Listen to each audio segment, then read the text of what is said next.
समय था जब भविष्य को नया स्वरूप देने वाली शक्तियों का उदय हो रहा था।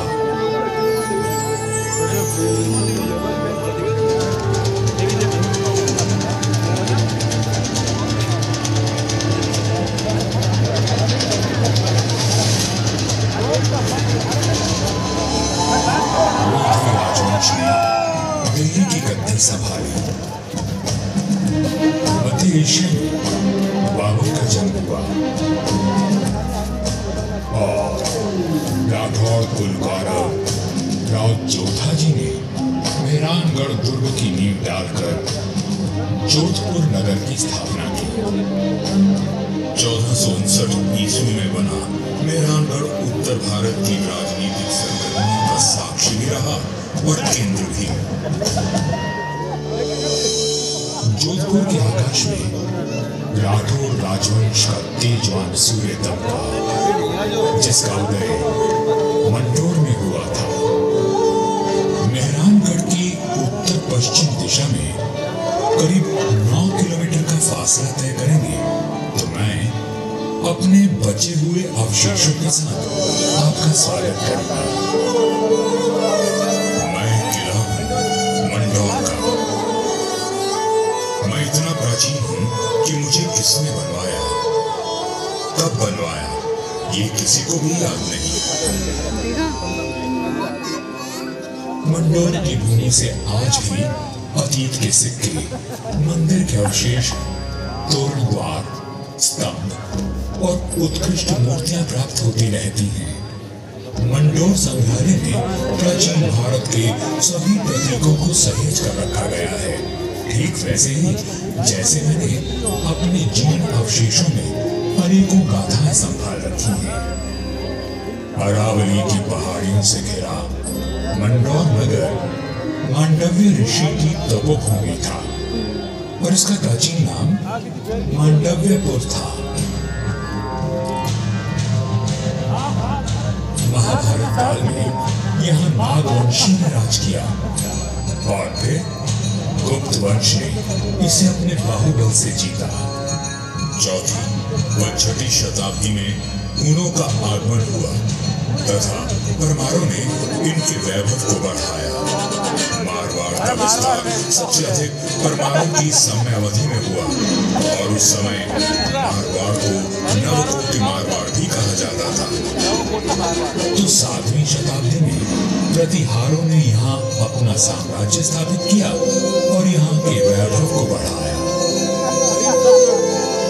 मेरे साथ चलिए उस बीते हुए काल में जब यह तलवार खड़कती थी, रणभेरी और नगाड़े कंपायमान होते थे, वीर हुंकार भरते थे और रणबांकुरों के जय घोष से आकाश गूंज उठता था।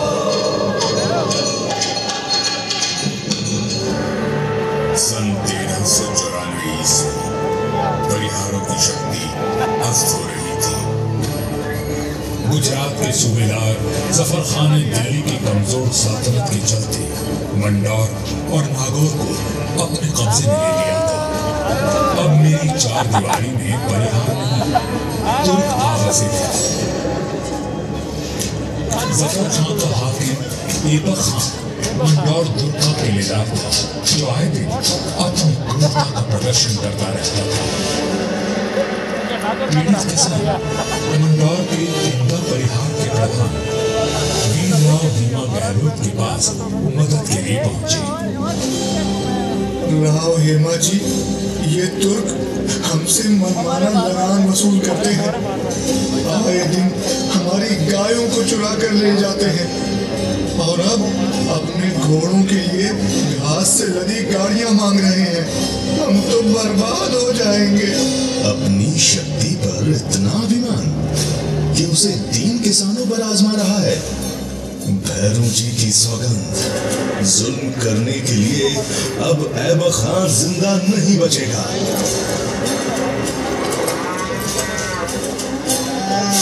शक्तिशाली शत्रु से लड़ने के लिए बल और बुद्धि से वार करने की योजना बनाई गई। विश्वास की कई 100 गाड़ियां तैयार की गई और हर गाड़ी में हथियार लिए योद्धा चुपकर बैठ गए। गाड़ियां जैसे ही किले के भीतर पहुंची, क्षत्रियों ने नारा लगाया, आयो लड़ो फतेह कर दो, आयो लड़ो फतेह कर दो।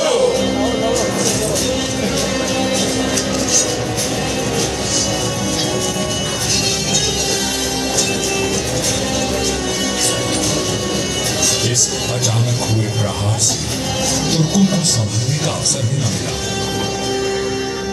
वीर हेमा गहलोत, समर शूर राव चुंडा राठौड़ और मारवाड़ के वीरों की प्रतापी तलवारें लहराई तो शत्रुओं के सिरों के ढेर लग गए।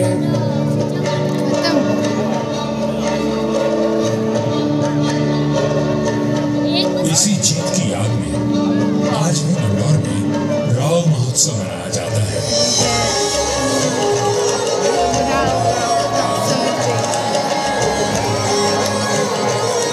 हर वर्ष होली के दूसरे दिन निर्भीक, साहसी हेमा गहलोत और सभी वीरों को याद किया जाता है और बाबा भैरवनाथ जी की पूजा की जाती है, जिनके आशीर्वाद से वीर विजय हुए थे। मंडौर विजय के बाद भी इंदा परिहार का मन अशांत था, क्योंकि ये नगर शत्रुओं से घिरा हुआ था।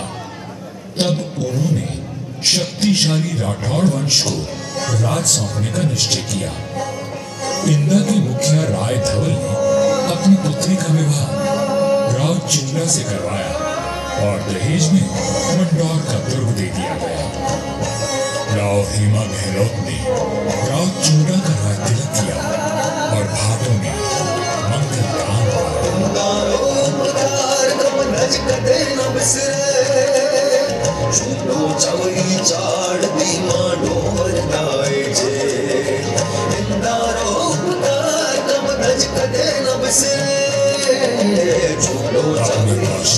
सामने सूझबूझ का परिचय देते हुए राव चुंडा ने अपने साम्राज्य को बढ़ाया और मंडौर को मारवाड़ की राजधानी बनाया।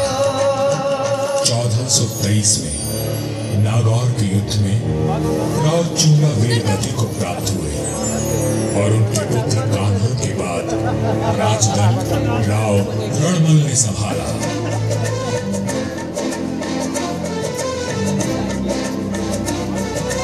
मारवाड़ और मेवाड़ में घनिष्ठ संबंध थे, परंतु मेवाड़ नरेश राणा कुंभा के कान भरने लगे।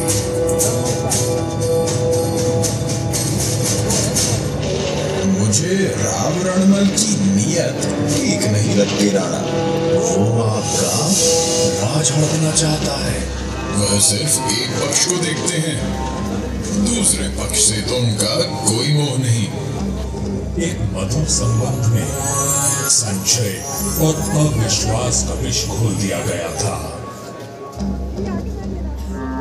1438 ईस्वी में राव रणमल अपने पुत्र जोधा के साथ चित्तौड़ के दुर्ग में था।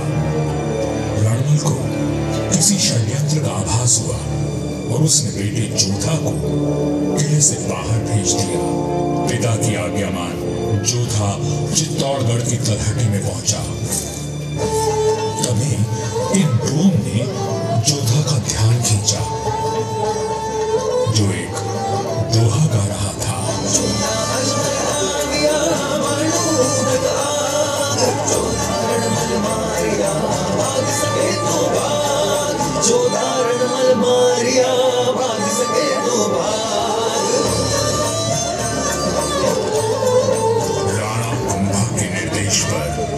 चुंडा ने राव रणमल की हत्या कर दी थी। पिता की हत्या का प्रतिशोध लेने की प्रतिज्ञा लेकर युवा जोधा मारवाड़ की ओर बढ़ चला, परंतु चुंडा उसका पीछा करता रहा। वह राणा कुंभा का ताऊ था और मारवाड़ का पुराना बैल।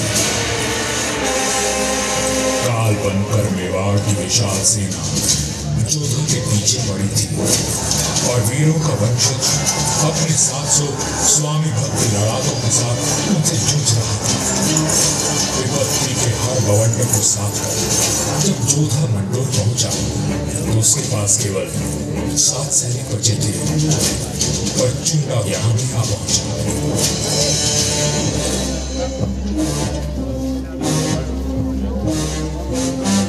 चूंगा बोला, मंडोर किले का कोना कोना छान मारो।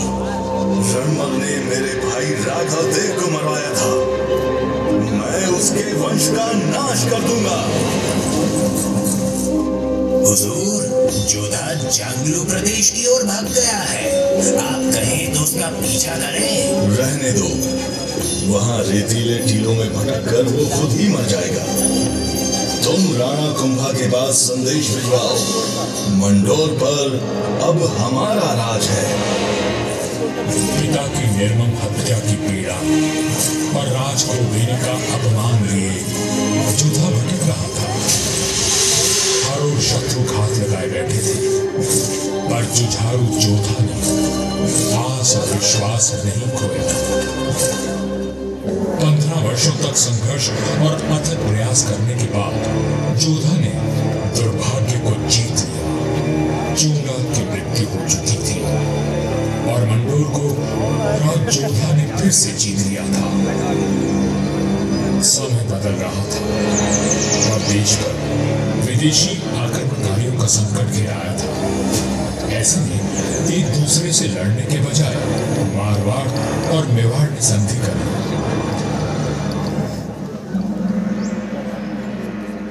पर दूरदर्शी राव जोधा को कोई चिंता खाई जा रही थी और उस चिंता का कारण मैं यानी मंडोर का दुर्ग था।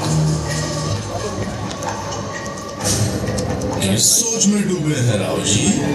अपने आसपास देखो, क्या दिखता है? आकाश, जंगल, पहाड़ियां। ये पहाड़ियां ही मेरी चिंता है। कई सौ साल पहले ये काफी ऊंची थी और किले तक पहुंचना कठिन था, पर भारी वर्षा और धूल भरी आंधियों ने इनका कद घटा दिया है। राव जोधा की बात पीड़ादायक परंतु सत्य थी। मैं भी अब बूढ़ा और कमजोर हो चला था, तो मेरा त्याग करके मेहरानगढ़ का निर्माण किया गया और ये सही फैसला था। भारत में जब मुगलों का आगमन हुआ तो राठौर राजवंश ने उनसे सीधी टक्कर ली और हार माने बिना संघर्ष करते रहे। इस सब में मेहरानगढ़ ने प्रमुख भूमिका निभाई। जोधपुर का इतिहास प्रेरणादायक वीर गाथाओं से भरा हुआ है। त्याग और देशभक्ति के कीर्तिमान स्थापित करके इतिहास में अमर हो जाने वाले वीरों ने जोधपुर का सर सदा ऊंचा रखा है।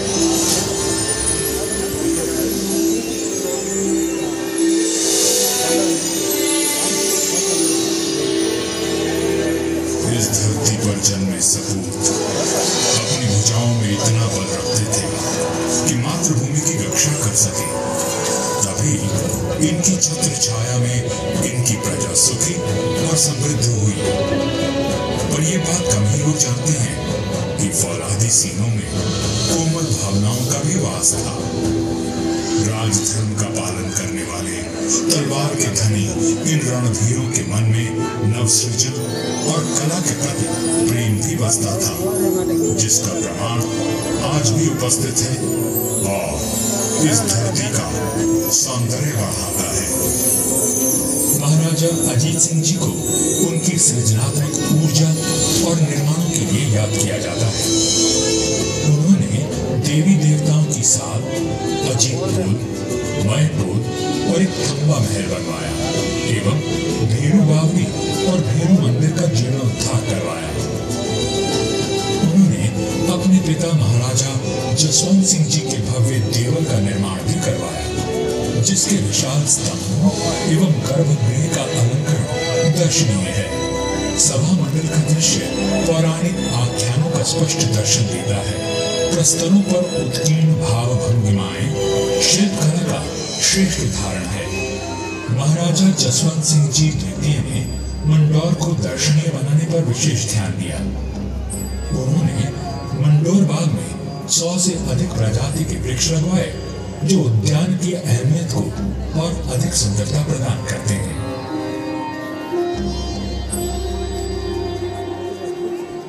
1896 ईस्वी में महाराजा सरदार सिंह जी ने मंडौर के बाग को और संवारा। महाराजा उम्मेद सिंह जी के समय 1923 और 1947 के बीच मंडोर उद्यान को आधुनिक रूप देने हेतु कई कार्य करवाए गए, जैसे नागादरी नहर का जीर्णोद्धार, देवलों व महलों के पास सुंदर बाग विकसित किए गए। इसके साथ ही 4 दीवारी व दोनों मुख्य द्वारों का निर्माण हुआ। मारवाड़ नरेश राव गंगा राठौर जी ने कहा था, नाम तो गीतरा या भीतरा सूर्य। युगों तक मनुष्य की ख्याति या तो साहित्य सृजन से अथवा बड़े बड़े निर्माण कार्यों से रहती है। राठौड़ राजवंश अपने पराक्रम और निर्माण के लिए अमर रहेगा। मंडौर में स्थित थड़ों एवं देवों पर बनी अद्भुत मूर्तियां शिल्पकला की नायाब मिसाल है। मारवाड़ के सर्वाधिक शक्तिशाली नरेश राव मालदेव जी से लेकर महाराजा अजीत सिंह जी के देवल आज भी सुंदर नक्काशी एवं बेजोड़ वास्तुकला की छाप छोड़ते हैं।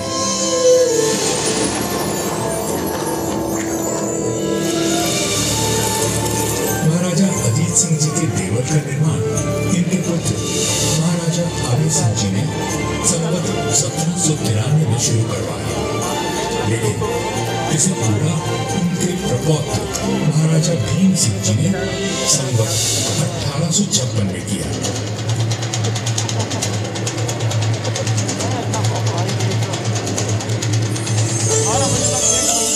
राजस्थान के समस्त देवों में न केवल भव्यतम है, बल्कि अपनी कलात्मकता को सहेजे तत्कालीन शिल्पकला का विलक्षण उदाहरण है।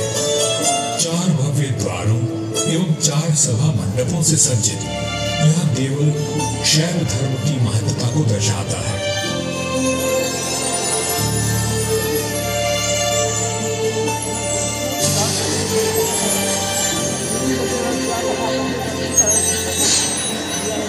आजादी के पश्चात यहाँ कई विकास कार्य करवाए गए और 1968 में यहाँ के महलों में संग्रहालय की स्थापना की गई। यहाँ जन्मे वीरों और स्वामी भक्तों की मिसाल युगों तक कायम रहेगी। जब वीरपुरी और नागपंचमी को यहाँ विशाल जनसमूह उमड़ता है, तो आज भी हमारे आत्मीय संबंध जीवंत हो उठते हैं। उनकी आंखों में उमड़े प्रेम और श्रद्धा को देखकर मन भाव विभोर उठता है। सदियों का संबंध आज भी अटूट है। मुझे तो समय की आंधी ने नष्ट कर दिया, पर मंडौर के देवल, मंदिर, छतरियों और बाग को संभाल कर रखना इस पीढ़ी का कर्तव्य है।